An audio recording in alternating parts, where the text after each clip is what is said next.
Ionization enthalpy के बाद अब हम डिस्कस करेंगे इलेक्ट्रॉन गेन इंथैल्पी या इलेक्ट्रॉन एफिनिटी। हमने आयनाइजेशन इंथैल्पी में देखा था कि कोई एक एटम एक इलेक्ट्रॉन निकाल करके कैटायन में बदल जाता है। कैटायन मतलब एक एटम, न्यूट्रल एटम जिसके ऊपर पॉजिटिव चार्ज हो। सेम उसी तरीके से कोई एक एटम एक इलेक्ट्रॉन देने की बजाय एक्सेप्ट कर ले, एक इलेक्ट्रॉन एक्सेप्ट कर ले, और एक्सेप्ट करने पर जो चेंज इन इंथैल्पी आती है, इंथैल्पी में बदलाव आता है, उसे हम कहते हैं इलेक्ट्रॉन गेन इंथैल्पी। अगर मैं इसकी डेफिनेशन की बात करूं तो मैं लिख सकता हूं इलेक्ट्रॉन गेन इंथैल्पी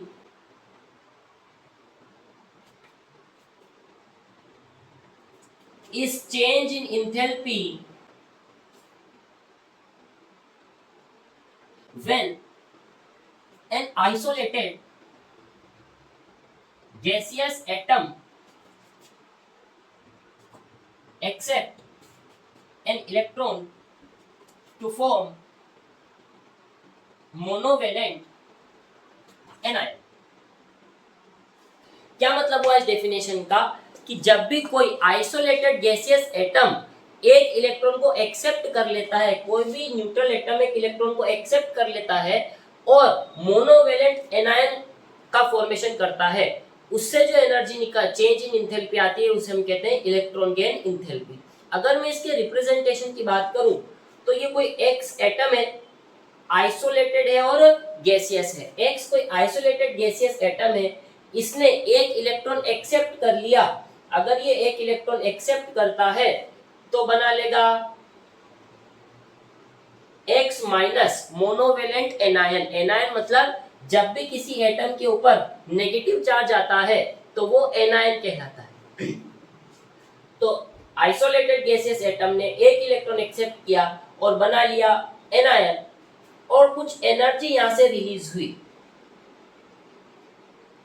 ये जो एनर्जी रिलीज हुई है इसे ही हम कहेंगे इलेक्ट्रॉन गेन इंथैल्पी, और इस इलेक्ट्रॉन गेन इंथैल्पी को हम डेल्टा EgH से भी रिप्रेजेंट कर सकते हैं। तो ये जो एनर्जी रिलीज हुई है यही है इलेक्ट्रॉन गेन इंथैल्पी, और हम इसे डेल्टा EgH से रिप्रेजेंट कर सकते हैं।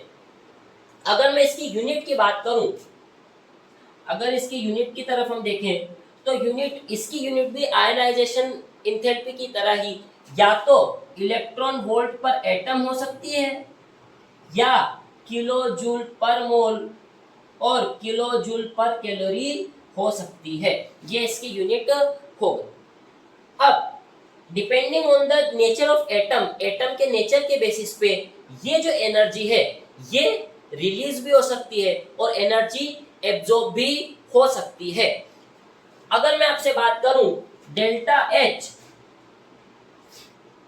EgH अगर पॉजिटिव है डेल्टा EgH अगर पॉजिटिव है इसका मतलब एनर्जी एब्जॉर्ब हुई है, और अगर ये डेल्टा H अगर नेगेटिव है इसका मतलब एनर्जी रिलीज हुई है।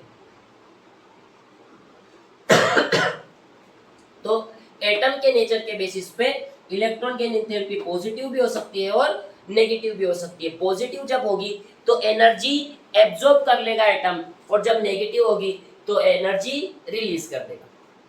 मैं एग्जांपल से आपको इसको बताता हूं। अगर मैं एग्जांपल लूं क्लोरीन का, ये क्लोरीन है, आइसोलेटेड गैसियस एटम है क्लोरीन का। अगर मैं इसको एक इलेक्ट्रॉन देता हूं तो Cl माइनस बन जाएगा और एनर्जी रिलीज होगी। जब भी एनर्जी रिलीज होती है ये एनर्जी रिलीज होगी। जब भी एनर्जी रिलीज होती है तो इलेक्ट्रॉन गेन इंथैल्पी की वैल्यू नेगेटिव में आती है, और इसकी वैल्यू होगी डेल्टा EgH की वैल्यू -349 किलो जूल पर मोल होगी। ये माइनस क्या दिखाता है कि एनर्जी रिलीज हो रही है। माइनस यहाँ पे बता रहा है एनर्जी रिलीज हो रही है। अब डेल्टा EgH के ऊपर अगर हम बात करें तो डेल्टा EGH, अगर आपको दो इलेक्ट्रॉन गेन इंथैल्पीज को कंपेयर करना हो कि कौन सी ज्यादा है और कौन सी कम है, तो मैं दो एग्जांपल ले लेता हूं। एक जगह डेल्टा EGH है -50 किलो जूल पर मोल, और एक जगह पे डेल्टा Eg -100 किलो जूल पर मोल। और आपको पता करना हो कि कौन सी इलेक्ट्रॉन गेन इंथैल्पी ज्यादा है, तो हम इसको इस तरीके से देख सकते हैं कि माइनस साइन तो सिर्फ ये बताने का काम करता है कि एनर्जी रिलीज हुई है। माइनस साइन का काम सिर्फ ये बताने का है कि एनर्जी रिलीज हुई है। इसका मतलब हमें नेगेटिव साइन को नहीं देखना है, हमें मैग्नीट्यूड को देखना है। जितना ज्यादा नेगेटिव मैग्नीट्यूड, उतनी ही ज्यादा इलेक्ट्रॉन गेन इंथैल्पी। तो ये वाली जो इलेक्ट्रॉन गेन इंथैल्पी है, ये ज्यादा है और ये वाली कम है। मैथमेटिकली अगर हम देखें तो -50 ज्यादा होता है, -100 कम होता है, लेकिन यहाँ पे नेगेटिव साइन बता रहा है कि एनर्जी कितनी रिलीज हुई है। यहाँ एनर्जी ज्यादा रिलीज हुई है, यहाँ एनर्जी कम रिलीज हुई है। हमें मैग्नीट्यूड देखना है। ज्यादा मोर नेगेटिव मैग्नीट्यूड मतलब मोर इलेक्ट्रॉन एफिनिटी और मोर इलेक्ट्रॉन गेन इंथैल्पी। इस बात को हमें दिमाग में बिठा करके रखना है। अब जब जैसे मैंने क्लोरीन का एग्जांपल लिया, और क्लोरीन में जब मैंने एक इलेक्ट्रॉन को ऐड किया तो एनर्जी रिलीज हुई थी। हर बार ऐसा नहीं होता, हर एटम के साथ ऐसा नहीं होता कि आप एक इलेक्ट्रॉन ऐड करो और एनर्जी रिलीज हो जाए। इसका सबसे बढ़िया एग्जांपल है नोबल गैसेस। अगर मैं नोबल गैसेस की अगर यहीं पे बात करूं, अगर मैं नोबल गैसेस का ले लूं, अगर मैं नोबल गैसेस को अगर देखता हूं, नोबल गैसेस की बात करूं, मैं नियोन ले लेता हूं। अगर मैं चाहूं कि नियोन में एक इलेक्ट्रॉन ऐड कर दें, अगर नियोन में एक इलेक्ट्रॉन ऐड अगर मैं करके नियोन माइनस बनाना चाहूं, तो यहाँ पर एनर्जी रिलीज नहीं होगी, उल्टा हमें एनर्जी देनी होगी। कारण क्या है? कारण है इसका stable symmetrical electronic configuration. Neon का इलेक्ट्रॉनिक कॉन्फ़िगरेशन एकदम स्टेबल है। नियोन अगर एक इलेक्ट्रॉन लेता है तो दूसरे शेल में, नियोन के पास दो शेल है, तीसरे शेल में इलेक्ट्रॉन जाएगा और नियोन का इलेक्ट्रॉनिक कॉन्फ़िगरेशन अनसिमेट्रिकल हो जाएगा। तो नियोन कभी नहीं चाहेगा कि इसका स्टेबल कॉन्फ़िगरेशन खराब हो एक इलेक्ट्रॉन के आने की वजह से। तो नियोन तो इलेक्ट्रॉन लेना चाहता नहीं। हम जबरदस्ती अगर इलेक्ट्रॉन देंगे तो हमें हमारी तरफ से एफर्ट करना पड़ेगा, हमारी तरफ से एनर्जी देनी पड़ेगी। अगर इसमें एनर्जी एब्जॉर्ब हो रही है, एनर्जी देनी पड़ रही है, तो यहाँ पे डेल्टा EGH पॉजिटिव नेगेटिव नहीं, पॉजिटिव वैल्यू होगी। तो इसका मतलब जैसे कि नोबल गैसेस हो गई या स्टेबल इलेक्ट्रॉनिक कॉन्फ़िगरेशन वाले जो एलिमेंट्स हो गए, उनमें इलेक्ट्रॉन गेन इंथैल्पी पॉजिटिव आती है, और बाकी जो नॉर्मल एलिमेंट्स हैं, बाकी के जो एलिमेंट्स बच गए हैं, उनमें इलेक्ट्रॉन गेन इंथैल्पी नेगेटिव आती है। मैं लिख भी लेता हूं, अगर स्टेबल इलेक्ट्रॉनिक कॉन्फ़िगरेशन के एलिमेंट्स हैं तो इलेक्ट्रॉन गेन इंथैल्पी पॉजिटिव होगी। पॉजिटिव होगी मतलब एनर्जी देनी होगी। और अगर नॉर्मल एलिमेंट्स हैं, नॉर्मल एलिमेंट्स अगर हैं, तो डेल्टा EGH की वैल्यू नेगेटिव होगी। इन दोनों बातों को हमें समझ करके रखना है। और डेल्टा EGH नेगेटिव में कैसे पता करें? जो ज्यादा नेगेटिव है उसमें इलेक्ट्रॉन गेन इंथैल्पी ज्यादा है, कम नेगेटिव है तो इलेक्ट्रॉन गेन इंथैल्पी कम है। इतना समझने के बाद हमें अगले टॉपिक पे बढ़ना है, और वो है successive electron gain enthalpy. Successive electron gain enthalpy, successive का इस्तेमाल हमने आयोनाइजेशन पोटेंशियल में भी किया था। सक्सेसिव का इस्तेमाल तो हमने आयोनाइजेशन पोटेंशियल में भी किया था। सक्सेसिव का मतलब होता है एक के बाद एक के बाद एक। जैसे हमने आयोनाइजेशन इंथैल्पी में देखा था, एक इलेक्ट्रॉन निकाला, फिर दूसरा निकाला, फिर तीसरा निकाला, तो सक्सेसिव आयोनाइजेशन एनर्जी थी। यहाँ पे सक्सेसिव इलेक्ट्रॉन गेन इंथैल्पी या सक्सेसिव इलेक्ट्रॉन एफिनिटी मतलब हमने एक इलेक्ट्रॉन ऐड किया, फिर दूसरा इलेक्ट्रॉन ऐड किया, फिर तीसरा इलेक्ट्रॉन ऐड किया। इस तरीके से हम पॉली नेगेटिव एनायन बना रहे हैं, पॉलीवेलेंट एनायंस हम बना रहे हैं। अगर मैं एग्जांपल की बात करूं तो मैं ऑक्सीजन का एग्जांपल सबसे पहले लेता हूं। ऑक्सीजन, अगर मैं ऑक्सीजन का आइसोलेटेड गैसियस एटम ले लूं और इसमें इलेक्ट्रॉन ऐड करने की कोशिश करूं, ऑक्सीजन का आइसोलेटेड गैसियस एटम लिया और इसमें इलेक्ट्रॉन ऐड करने की मैं कोशिश करूं तो O माइनस बन जाएगा और एनर्जी हो जाएगी रिलीज। डेल्टा एच नेगेटिव मतलब एनर्जी रिलीज हो जाएगी। होनी भी थी, क्यों? क्योंकि यहाँ पर ऑक्सीजन में कोई स्टेबल इलेक्ट्रॉनिक कॉन्फ़िगरेशन नहीं है, ये नॉर्मल एलिमेंट है, तो इसमें एनर्जी रिलीज होगी।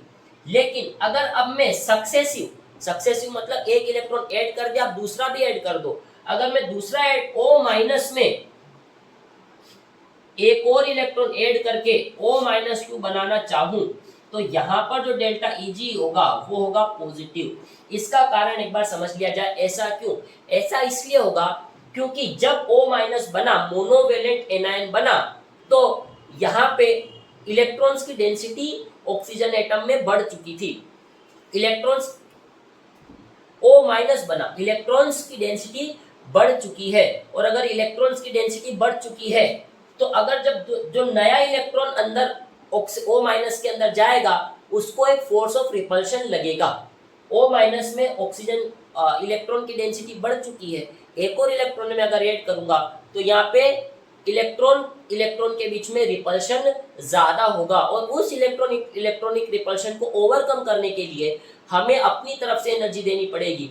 इसीलिए यहाँ पे डेल्टा एच की वैल्यू पॉजिटिव आई है। इसकी वैल्यू होती है -141 किलोजूल पर मोल, और यहाँ वैल्यू होती है +780 किलोजूल पर मोल। इसका मतलब अगर आप O-2 बनाना चाहते हो तो ओवरऑल डेल्टा H आ जाएगा आपका पॉजिटिव। इसका मतलब यह है कि जब आप पहला इलेक्ट्रॉन ऐड करते हो तब तो एनर्जी रिलीज होती है, लेकिन जब आप दूसरा इलेक्ट्रॉन ऐड करते हो तब always and always energy absorb होगी, हमें एनर्जी देनी पड़ेगी। ऐसा क्यों? क्योंकि पहला इलेक्ट्रॉन ऐड होने के बाद इलेक्ट्रॉन की डेंसिटी बढ़ जाती है, और अगर दूसरा इलेक्ट्रॉन अंदर आएगा तो इलेक्ट्रॉन के बीच में रिपल्शन ज्यादा होगा। उस रिपल्शन को ओवरकम करने के लिए हमें कुछ एनर्जी देनी पड़ेगी, रिलीज नहीं होगी। तो मैं लिख देता हूं